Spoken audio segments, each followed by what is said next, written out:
Okay, this video is going to show you how to remove the starter on a Polaris Sportsman series machine. Most of them are the same.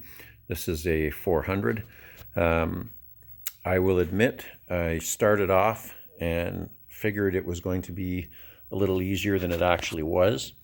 I'll show you right now. First, I'll just lay the starter down in and show you where it goes when it's in place. It slides into a hole there where the Bendix is, and the starter sits there.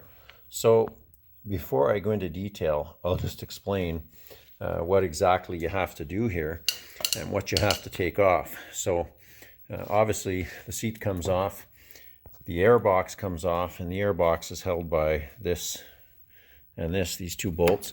And you have these two hoses on the front of the air box, just the spring clips. Remove them, pop them off. The airbox has the intake line for the engine, the carburetor. There's a clamp on there. Loosen that, pop that out. Then you can lift the airbox up and just pop it off the engine. It's there on the floor. And the other tube beside it is part of the clutch fan or vent system with the foam attached. When it's in place, the whole thing sits here in the middle, and the clutch, one of the clutch vent lines, the one that just took off there, sticks up here right beside your air intake for your airbox. And it actually fastens down in the bottom here. If you look, you can just see the blue paper towel there. I've got it stuffed in the line because I don't want dirt getting in there, obviously, if I can prevent it. And again, the problem here was, if you look closely, you should be able to see down here. There, you can see the dotted lines just beside my finger as I'm bending the rubber. There's a hose clamp there, right where those dots are. And holding this clamp onto that clutch vent line. Now, that hose clamp, poor design again, was put in place when they were assembling it. And it just so happens that that hose clamp is behind the this plastic backer cover. It's behind this, somewhere over here. And you can't get at it unless you were to remove this whole plate, which means removing your secondary, and it's a bigger job than we've already got. So I decided to take the simple approach, and I just used a Dremel with a little cutting tool, and with some things out of the way, I just pulled that back, and I cut the clamp with my little Dremel cutter, popped it off, and when I put it back together, I'll put a new hose clamp on, which obviously will have the connector facing the other way so it can be removed next time if need be. So once you have those internal pieces out of the way, there's two bolts that hold the starter in place, and there are these are the bolts, and the first one is not a big deal. It comes out fairly easily. It's on this tab right here. You can see the round flange screws into the end. So that bolt, they're both 10 millimeter, comes out with not a lot of work, just a minute or two, and you've got that one out. The one on the other side, which is at the bottom, which you can't see, but you can see the space down there, and the black backer plate is to the left of it, what we're looking at there. So that bolt, there is no way on my machine anyway that bolt was coming out. It's simply too long. So the bolt, even though it's threaded out, this bolt, it can't come out far enough when it hits that backer plate, and it's even narrower down at the bottom. So there is no way that bolt was coming out. So a bit of frustration here for sure, and not the greatest design to have to change a starter and go through this. However, after an hour's attempt to not have to pull off the other side of the machine here, I decided to go ahead with it because it was not coming out. So what you end up having to do is pop off the clutch cover, and to do that, obviously you have to take the wheel well out.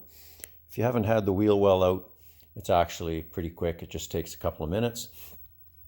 There's 4 push pins in each corner. You can see the hole there, and the 2 in the back. And the push pins pop out, it goes in there. There are 4 bolts that hold the bottom down. They're Torx bolts with a I believe a 7/16 head on the other end. And you take those off. It takes a little bit of pulling, especially if you haven't had it off before. This slides into a slot on the wheel well. You can see the dirt line, and makes it a lot easier to get out. Also, if you just remove the 2 push pins here and here, so you can then lift this up, and it helps when you're trying to get that apart to be able to lift it to get it out.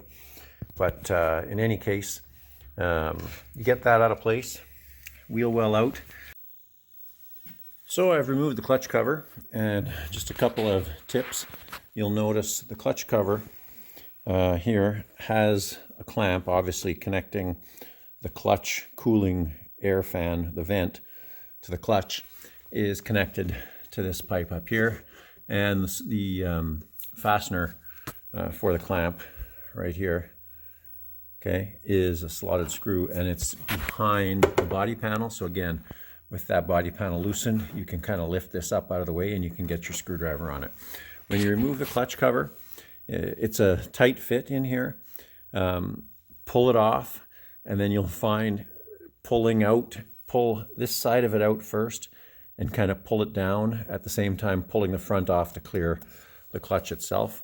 And you can kind of drop it down. You have to work it and play with the body a little bit to get it off if you don't want to tear all that off, but it does come off. Just spend a minute or two to stretch things and make it fit. So now that we have the cover, etc., and everything off, you're going to need your clutch removal tool. Hopefully you have one. And you have to pull the clutch off at this point.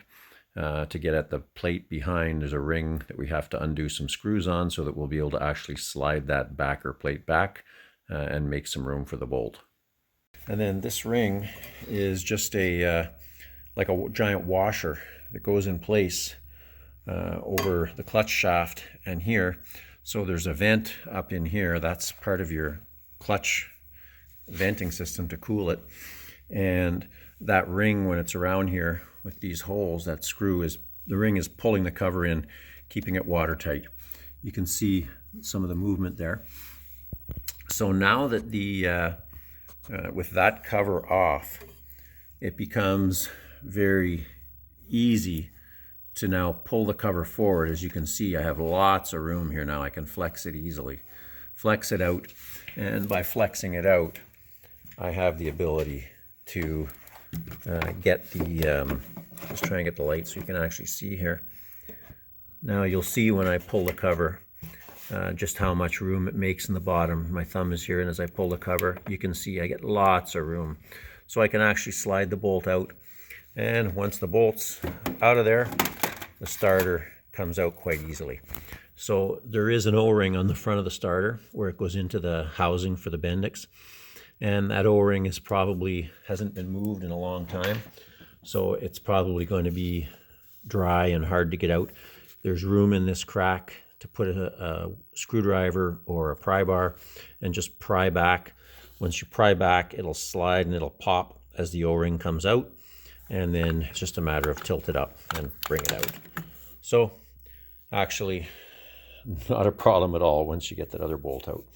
So anyway, you can try it any way you want, but I can tell you it was physically impossible. There was probably I was short probably 3/30 seconds to 1/8 of an inch to be able to move that bolt out, to be able to lift the starter.